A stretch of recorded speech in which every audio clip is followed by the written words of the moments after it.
Now, after much hesitation and apparent foot-dragging, Nigeria's Electoral Commission, INEC, has finally agreed to hand over to the opposition all the materials linked to last month's disputed presidential ballot. The Labour Party and the People's Democratic Party, or PDP, want access to the election data to help build their legal challenge to the result, including data contained in the BVAS and IREV machines, which are the electronic devices that have been at the center of the dispute.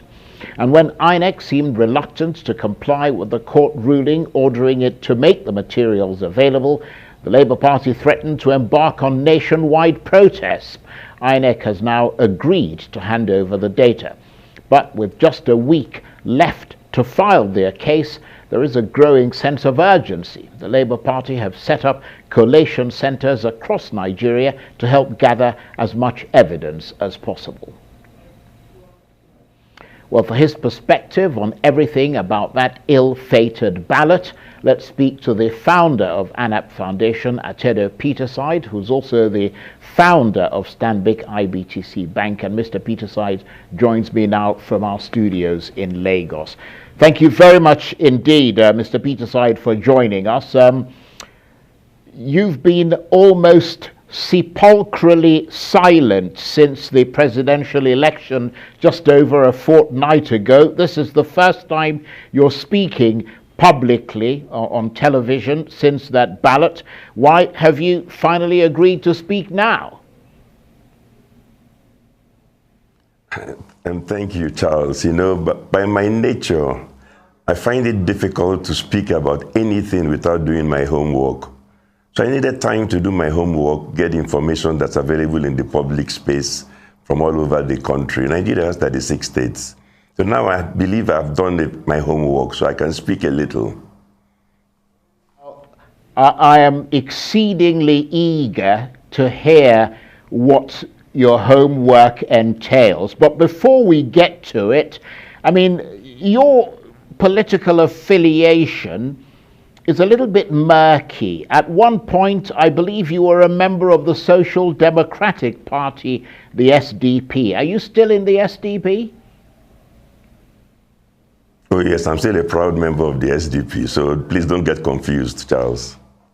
Well, I'm glad we cleared that up, because of course you publicly endorsed Peter Obi on this program ahead of the presidential election. I mean, I wonder if you went out and actually voted for him on February the 25th. Oh yes, I said I was going to vote for Peter Obi, and I voted for Peter Obi. I was one of the luckier people. I came out on Saturday morning, the polling booth near my house in Victoria Island. I saw the crowd, the youth there. I joined them. They told me to go in front and vote, that I was an elder. I was accredited successfully by BVAS. I voted and left and put up a tweet that it took me all of 5 minutes to vote. And later on, I just came back to get the results, you know, at the end where they were counting. And in fact, I believe you have the result of my polling unit. Using Nigerian parlance, I'm among those who managed to deliver our own polling unit. We've called that Exhibit 1A, so we can see it on the screen right now. Tell us about that. I think there's always a little delay, so what you see in Abuja will probably show up here in Lagos a few seconds later. But I think the Exhibit 1A was the results from my polling unit. So even though I cannot see it, I have the results with me. I mean, my polling unit's result was, there were only just under 100 voters. Labour Party had 51, APC had 26, PDP had 15, and APN 1, ZLP 1, and 3 votes were voided. So Labour Party won and got almost double the votes of APC, and that was in Victoria Island in Lagos. The polling unit is the one called Ozumba Mbadiwe, or polling unit number 240801031. So right. Later on, I checked the results. I mean, this is what we're supposed to do. When the result came out on INEC website, I went and checked the results, and that is Exhibit 1B. I saw the result sheet there. It was published. What INEC published for my polling unit was the exact same results that I saw on the day. So I don't have any problem with my polling unit. And if this was the experience all over the nation, I will be the first one to say there's nothing to discuss. Unfortunately, the evidence shows that I was one of the luckier ones in terms of being able to vote early, no voter suppression, no delayed start. The results that were published were the same as what we counted. And so everything was hunky-dory. Well, so if we go on... Right, go ahead. Go ahead. No, you go ahead. Well, I was going to say that, I mean, we're seeing all kinds of polling booth results now being uploaded or displayed on social media, I think uploaded on iRev as well. I mean, how satisfied are you with the presidential election results as declared by INEC? And if you're not satisfied, why not? I'm not satisfied because I saw too many irregularities. And please, all the information I'm using is in the public space. The information I'm using is available from INEC website in terms of the iRev and the result sheets versus what in some cases the parties and the polling agents are insisting is the result. And I will give a few examples. You know, if you show Exhibit 2A or something like that, and because it's not, and don't forget that there are whistleblowers. A polling agent might be 22 years old. If you bring out the wrong results, he starts screaming, begging everybody to come and look at what he has put up or what you have put up. So I don't know if you're able to show Exhibit 2A. All I'm seeing is on your program, I'm seeing myself. Now, we can see it on air, so you can tell us about it. It's on air at the moment. Well, okay. You may not see it, but it's on air. If you can see it, yes. Okay. The Exhibit 2A shows you somebody from Rivers State. Just an example, I could have gone anywhere, but Rivers State is also my home state, so why not? So people there have my telephone number, they have my contact details, they have a right to scream and say, look, Oga, come and see what's going on here. So what do you see there? A young polling agent is screaming. In my polling unit in Rivers State, he says, Labour Party got 223 votes. APC got 8 votes. Let's just stop there. The other parties got very little. So I repeat, Exhibit 2A, the polling agent is screaming, Labour Party got 223 votes. APC got 8 votes. When you go to Exhibit 2B, that is published by INEC on the iRev. Now, it's possible this polling agent is wrong, but the results are reversed in Rivers State, where he says Labour Party got 223. INEC has uploaded APC 223. Where he says APC got 8, INEC has uploaded for APC 223. Now let me explain something about Beavers. So some people don't know. The one important thing Beavers does is that all the votes must add up. So you must always make a minimum of 2 changes. If you make only 1 change, it will not add up, unless it was somebody that scored 0. And even then, if you change 0 to 0, only then will you have the same result. But you must make 2 changes. So this polling agent is screaming that they reversed the results. Labour Party is saying got 223. APC got 8. INEC is showing the exact opposite between those 2 parties. So the votes are balanced. And when you look at the image that INEC actually uploaded on iRev, you can see on the right-hand side where they put where they put the words. You can see that the words have been altered. Tipex has been used. Hey, I'm not an criminal investigator. I invite people to go and look at the same information themselves. This is polling unit number 32, 15 07 031. You can see that beside the APC, the figures in words have been bastardized. If you look at the one for Labour Party, in fact, they've tipexed both the figures and the words, and it's thoroughly bastardized. So on the face of it, I'm unable to dismiss what the polling agent was screaming, that something seems to have gone wrong here. Also, I should mention that because I've been involved in opinion polls and so on, you don't just look at 175,000 polling unit results. If you have been looking at election results since 2011, you know where the dead bodies are buried. So you know if from all the results, opinion polls and so on, the trends, whether Labour Party is supposed to do well in Rivers State or not, whether APC is supposed to do well or not, you can look at all the trends. So when you suddenly see people screaming that all that was done was that the two numbers were switched, APC's tiny votes given to Labour and Labour's Labour's huge votes given to APC. So the whole thing balances. So again, I'm just presenting information. I saw it on INEC. I looked at the information. It looked like it had been altered. So that's what I'm saying. So I'm answering your question, am I satisfied by that? Of course I'm not satisfied. I would like more investigation. We can look at Exhibit 3A.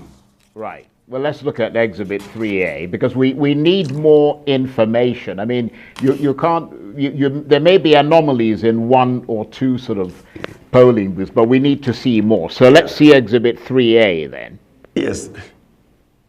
Yeah, Exhibit 3A is going to Bauchi. Because I'm going around the country, just a few examples to show you why some of us are not happy. Exhibit 3A, you see a polling unit results in Bauchi. Forget about all the things INEC announced telling you that Labour Party scored almost nothing. In Bauchi, we're not a player at all. It's polling unit result. Again, the agent was on social media screaming that in my polling booth, Labour Party got 199 votes. The polling unit is known in Bauchi, it's on the exhibit. APC got 78, PDP got 95, and so on. Then the same little agent is screaming that somehow, what he saw on Channels TV or something, so in one polling unit, Labour Party gets 199 units, but that by the time they aggregated the results for all the wards, the whole LGA, that the figure that he now saw for Labour Party, he claims, was 185. So which means that the result declared, according to him, for the whole of an LGA is less than what Labour Party scored in its own polling unit alone. Again, I'm just throwing these things out because they're available on social media. These are people who have put it out, and I've gone to INEC to go and check the result of the polling units and seen that, yes, indeed, Labour Party got 199 votes there. It was the highest in the polling unit, so the guy is not lying. If he made other mistakes, it's not from this polling unit results as uploaded by INEC. So we can go to Exhibit 4. Again, I'm just going around to different parts of the country because this information is available everywhere. When you go to Exhibit 4, that's the polling unit results in Imo State. Again, it's from INEC website, please. Right. I don't invent data. It was downloaded there, and I give the polling unit number. You can go and see it, unless they changed it 5 minutes ago. That's the result they announced. It's polling unit number 1624060002. What is unique and different about this result that INEC uploaded? If you look at it, Exhibit 4, you will notice one thing. It was not signed by any single party polling agent. The earlier ones I showed you, in Rivers and Bauchi, you see each party signed beside the figure. In Rivers State, the complaint was that after they signed, somebody seemed to have altered the results. In this one from Imo, not a single political party signed. So what is the result? Only signed by an INEC official and put on an INEC website. And what does the result show? APC got 600 votes, Labour Party 4, PDP 16. It's not initialed by any political party. It's possible INEC can explain that probably the original result sheet got lost or disappeared, so it was their own official called Mbakwe that filled this out all by himself. So he by himself filled out something, total number of votes 620, APC gets 600, Labour Party 4, PDP 16. No political party signed. Again, there are polling agents in Imo, in those same areas, screaming. Right. Well, let's just move quickly, because I want to be able to talk to you before we run out of time. There's another exhibit, 5. Just tell us about that, what's in it. Exhibit 5, that's Lagos. Yeah. Right. Exhibit 5 is from Lagos. Again, you can see 2 images side by side. One on the right-hand side is from a polling agent saying, this is the result on the day. It has no alterations, no serious alterations. The one on the left is what INEC posted. Massive alterations. And you can see that the result has totally changed. So somebody is lying. Either the polling agent is right, what he's showing you on the right, or INEC is saying for whatever reason, after that clean copy, they've made adjustments all over the place, and it's the same end result. Votes that went to Labour Party have shrunk or disappeared. Conversely, we know who the beneficiary is, because it was balanced at the end of the day. So this is the trend that is worrisome. Right. And this is why I'm concerned. I don't want to waste your time by going to other states. Right. Well, you've given us a kind of bird's eye view of what might have gone wrong, but obviously that's different from what is actually admitted in a court of law, and they would have to prove a lot of things. But as you review the presidential elections and assess the results, would you say that Beavers and IREV were helpful at all? See, Beavers was helpful because it established the total number of voters who were accredited. So whatever you're altering, like I said, you must add and subtract that so we can see you doing the alterations. IREV was helpful because you must post for us to see this horribly altered result sheet that I'm calling Exhibit 5, which the party is disowning, saying it's not the correct result. So those things were built in and they give us transparency. And I'm happy that INEC posted this result available for the whole world to see. And everybody can go and check on that particular polling unit result and compare it to what the polling agent is saying on the right-hand side. So I'm saying that something is wrong somewhere. Yes, well, I mean, there is the sense that a lot of people share your sentiment. But obviously, those election results are now being challenged in court. I mean, how do you rate the chances of the PDP and the Labour Party in court? You know, I'm not a judge, but I only talk about the evidence that I myself spent time scanning through result sheets. But you see, there's a pattern, and that's the one that's disturbing. All the examples I showed you were votes of Labour Party transferred to APC on the face of it. PDP votes left untouched. Now, it's about magnitude overall. How was this done in a huge scale all over the place? And let's be careful, this is an election with a low turnout. If the sum total of such incidences, which I have examples of and I've shown some live, if the sum total was, let's say, 1.5 million votes only, or 1.5 million votes total that were transferred from Labour to APC, go back and look at the INEC declared results. They said APC had 8.8 million votes. If you deduct 1.5 million, it's down to 7.3. If you add 1.5 million to Labour, the 6.09 jumps to 7.6. So the point I'm making is that what the courts have to do is to look at these incidents carefully and see whether is there a pattern that shows that in the aggregate, something like 1 million, 1.5 million votes or even more were modified like this from result sheet tampering, Unfortunately, people had time to tamper with the result sheets. The last time I checked, INEC has not even finished uploading presidential elections results on the IREV. They had like 94%. I don't understand why it takes 10 days or 7 days to post a result sheet. What are you altering that it takes, we need 5 days or 4 days to post it there? Well, Mr. Peterside, you talked earlier, or you explained earlier about doing your homework first, which is what you were doing before you then decided to come on air. But beyond that, is there a reason why you've decided to bring out all these exhibits at this point and at this time? Yes, because there's another election coming on Saturday, and we cannot or we should not repeat this nonsense. Okay, the last time they said there was a problem with communication. Can we please on Saturday finish counting and immediately upload the results so we can all see it?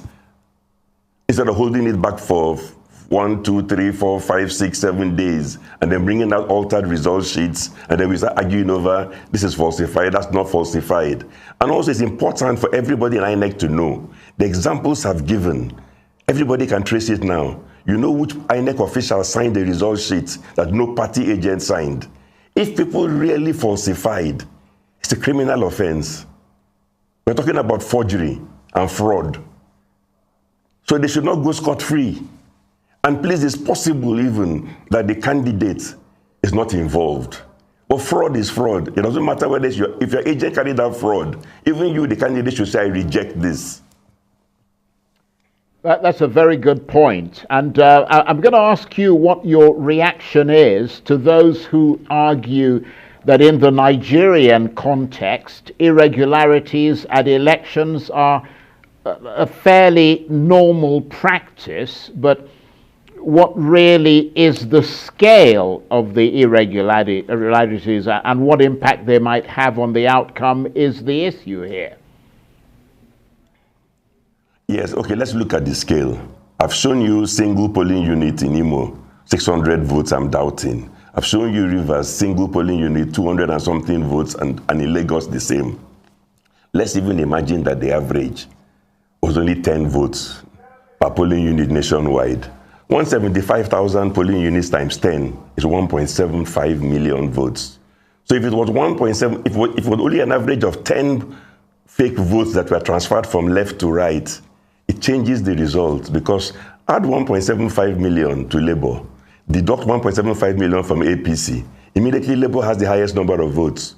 So it's not true that the magnitude of what you're looking for is something humongous. If it's an average of only 10 votes on average per polling unit, it changes the whole result. This election was a 3-horse race. It's even possible that PDP, after you make those adjustments, got the highest number of votes. I don't know. All I'm saying is that I don't know, and I see results that a blind man can tell that the sheets were tampered with. It probably explains why PDP and Labour Party walked out. Now, please, everybody should go and do the homework. Go and look at the result sheets. They're available. So I mean, what sort of accountability should there be for what you believe happened during those elections? I mean, do you agree with those who say that in view of everything, from the failure of IREV and Beavers to all the other issues that clearly marred that presidential election, the chairman of INEC should resign? You'll be surprised. I don't think so. Because the way I understand INEC, the chairman of INEC is in Abuja. I've given you examples from Imo, from Port Harcourt. If there was fraud carried out in Port Harcourt in Rivers State, and the state rec from INEC brings those results to Abuja and insists these are the correct results, to an extent, the INEC chairman's hands are tied, because he was not even there. The parties are saying this is falsified. The INEC official in charge is saying, no, everything is okay. If it's a case of fraud, you have to go to court to prove fraud, because fraud is about criminality. If it's about forgery, you need to go to court. You need investigation. The INEC chairman in Abuja cannot make himself the investigator, the judge, the jury, and overrule Rivers State results. So I can understand if he's telling the parties, please go to court. Take this evidence and put it before the judges. Let the judges look at it and tell us what the whole world can view from INEC portal, that there was no distortion of results. Let the judges look at the result from Imo State, signed only by one INEC official, not signed by any political party agent, and say it's okay. See, people have to know that these things are now available publicly. So would you, Mr. Peterside, support those from the Labour Party and the PDP who feel aggrieved enough to take to the streets in protest? My personal view is that it's premature. I would always advocate in a society, I'm a disciplined person, go through all the processes. I don't play God. Take this evidence, which I said in some cases, even a blind man can see. He can feel the tipex with his fingers. Take it before the courts. Let the judges look at it and tell us it does not matter. At that point, if you want to go to the street, perhaps I'll follow you and join you on the street. But not now. Give people a chance to do their work. It doesn't matter how much you distrust them. Let them look at this evidence which the whole world is seeing. We have become the laughing stock. A football match was played, Man United got 7, Liverpool got 0. One of the jokes in Lagos, somebody changes the result of 0, puts 10, and says INEC has changed the result. It's from these result sheets. We made ourselves the laughing stock. Right. So, I mean, let me ask you this. We're almost out of time here, but you're a big wig. I mean, you're the founder of a bank. You're a founder of a major sort of foundation. You move around in prominent circles, and some of your colleagues in those higher circles have rushed out to congratulate the president-elect Bola Tinubu. What do you have to say about that? I imagine you haven't gone out to congratulate him. No, each unto his own. Look, if they go through this process and the judges convince us everything was done correctly and we add up the numbers, whoever is the winner will congratulate the person. But for now, it's premature. I mean, when I can see with my own eyes what INEC has uploaded, part of what they've uploaded is an insult on anybody's intelligence. I think it's premature. They're just people who are rushing to congratulate probably have not taken the trouble to even look at the available information or the evidence. In a case, each unto his own. Well, Mr. Peterside, we're literally almost out of time. After all the complicated politics and tensions following the presidential election and all the issues around alleged manipulation, fraud, and disenfranchisement, what are your expectations for the governorship elections on Saturday? Briefly. It's a chance for the INEC chairman and others to redeem themselves. He should insist everybody should upload the results immediately after voting. We cannot have 1 or 2 states hold back the results and start tampering endlessly, claiming they could not transmit the results. So, I mean, INEC cannot fail twice. So first time you can give them, you can say, okay, they were trying out new systems. They can't repeat the same mistake now, for goodness sake. On that note, I want to thank you very much indeed for coming on Arise News and talking to us and choosing Arise News, and also for a very informative chat. Atedo Peterside is the founder of ANAP Foundation. He's also the founder of Stanbic IBTC Bank, and he was talking to me there from our studios in Lagos.